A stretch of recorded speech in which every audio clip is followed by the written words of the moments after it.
Tai Lietuvos Šaulių sąjungos vaidmuo šiame hakatone, kad mes jį darome kartu su Kauno Techu. Nes Šaulių sąjungoje yra daug žmonių, kurie atėjo yra su karinė patirtimi, yra mokslininkai, yra tie žmonės, kurie atėjo iš biznio ir visą tą sujungus, tai mes gauname pakankamai gerus produktus, kurie po to prisideda prie gynybos pramonės stiprinimo.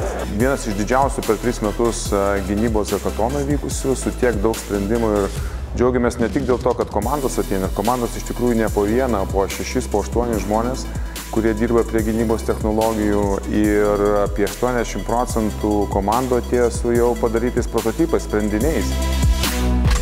Emocija yra pakylėta, žinoma, kaip gavus tokią pinigų sumą, beveik gavus jaučiamės puikiai.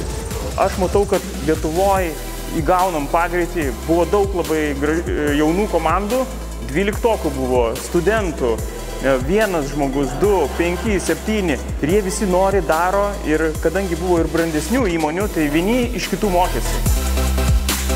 Smagu matyti, kad kai kurie dar tik tais atrodo pirmi su idėja atėjo, kai kurie jau atsineša kažkokį maketą, prototipą, kurį nori pritaikyti, patobulinti pagal tai, kad kuo efektyviau, kuo veiksmingiau būtų išnaudotas ir pasiektas tas galutinis tikslas. Labai džiaugiuosi pokyčiais vykstančiais. Mes turim tiek daug dėmesio, tiek daug naujų, veržlių žmonių. Ir jeigu 20 metais mes nelabai turėjom su kuo pakalbėti, buvo handful of people, tai yra buvo mažos grupelės žmonių ir dabar matyti čia šimtus, wow, tai yra įspūdinga ir labai džiaugiuosi šito pokyčiu.